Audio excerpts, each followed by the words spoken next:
Muraho neza, mbanje kubasuhuza kandi mbashimira cyane mvuga nti murakoze, Imana ibahe umugisha. Uyu munsi rero ndashaka ko tuganira twivugira ku kintu kijyanye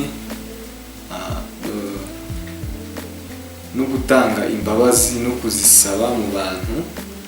Ese umuntu akwiye gusaba imbabazi? Ese uzisabwa nawe akwiye kuzitanga?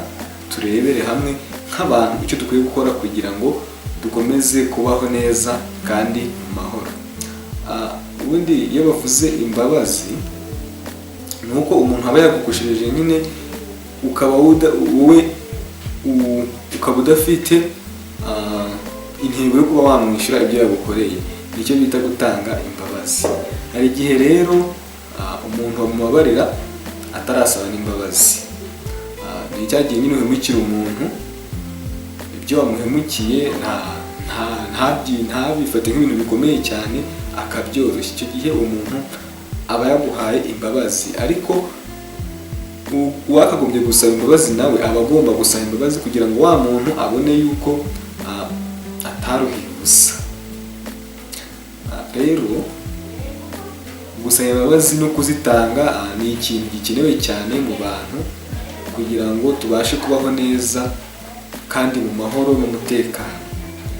Buriya ikintu cyo kudasaba imbabazi no kutazitanga nicyo kintu kiri mu bintu biteza n'umutekano muke.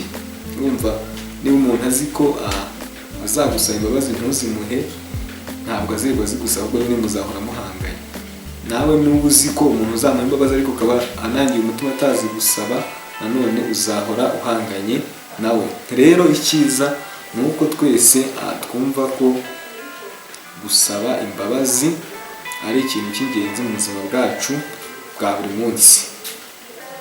Gukosa bibaho, turi abantu, ariko mu gihe umuntu yakosheje yibuke gusaba imbabazi. Kandi umuntu niba yasabye imbabazi akazihabwa, yigira inama yo kudasubira gukora icyo yakoze, aharanire kugendera mu nzira nziza.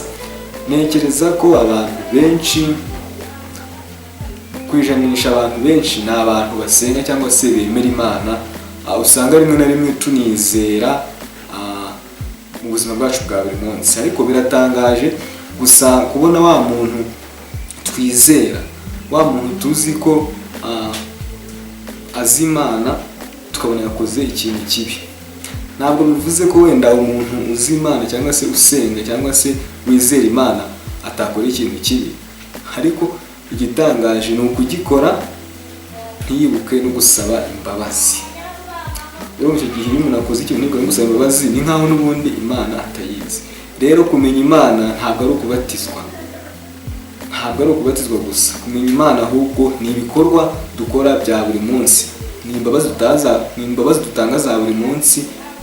Ni uko natwe dusaba imbabazi aho twakoshereje buri munsi, niko kumenya Imana nyako. Rero ikintu nsaba abantu mwese mwaba munkurikiye ni uko dushyira imbere imbabazi kugira ngo turusheho kuba neza. N'ibi bintu by'imihangayiko nabyo tukabireka. Buriya iyo umuntu ahangayitse cyane bishobora kumukurura n'izindi ndwara mu buzima bwa buri munsi kandi yari ameze neza. Ushobora gukorera nk'umuntu ikintu kibi kubera utamusabye imbabazi, ugahora uhangayitse. Uribwira ko nyine uhangayitse mu mutima wawe, nta muntu urabibona, ariko no ku buzima bwawe harimo haraba ingaruka zitari nziza. Niyo mpamvu rero gusaba imbabazi ari ikintu cy'ingenzi. Nanone ku ruhande rw'umuntu nawe utanga imbabazi, ushobora gutekereza uti umuntu ansabye imbabazi nkazimwima.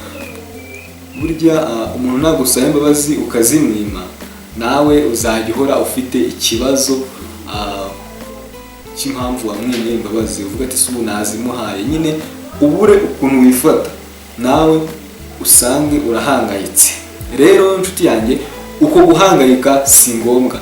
Dukwiriye kubaho mu mahoro n'umutekano kandi tubabarirana, nyine tukabana nk'abavandimwe. Ngira ngo murabizi, abantu bose duhuriye ku bintu byinshi. Ubundi abantu dufite amaraso, abantu dufite amagufa, abantu nyine abantu duhuriyeho twese uko turi abantu. Ntabwo rero icyo kintu duhuriyeho Imana iba yaraduhaye gikwiye gutuma twebwe ubwacu twitandukanya, ahubwo ni ikintu dukwiye gukomeraho. Rero inshuti zanjye, Imana iradukunda kandi yifuza yuko igihe twakoserezanyije hagati yacu dusabana imbabazi, nk'uko natwe dukosereza Imana tukayisaba imbabazi kandi ikaziduha. Rero kandi nanone ijambo ry'Imana rikavuga riti nimube abanyampuhwe nk'uko so wo mu ijuru ari umunyampuhwe. Burya umuntu utinyuka gusaba imbabazi aba ari umunyampuhwe, n'utinyuka kuzitanga nawe aba ari umunyampuhwe. Rero mureke dushyire hamwe, dusenyere umugozi umwe kugira ngo tubeho neza, tugire ubuzima bwiza kandi buzira umuze. Rero ntabwo nasoza ntabashimiye urukundo mugiye kujya mungaragariza munkurikirana. Ibyiza byo ni byinshi biri inyuma bizaza, kandi tuzishima kandi twizera ko dufatanyije isi izagira amahoro kandi ikanahinduka bitewe n'ibitekerezo byacu. Rero inshuti yanjye, wowe wankurikiye ukumva ibyo navuze, ngushimiye yuko ugiye kugerageza kubishyira mu bikorwa. Isi irimo iratera imbere, natwe turimo turatera imbere, ariko ntitukibagirwe umuco wo ukwiye kuranga abantu. Uwo muco wo gusaba imbabazi no kuzitanga, uwo ni umuco uranga abantu ubundi. Tutawugize ntabwo twaba tukiri abantu buzuye, kandi Imana ikeneye ko tuba abantu yiremeye, ikunda cyane kandi izabana nabo mu ijuru. Murakoze cyane, Imana ibahe umugisha.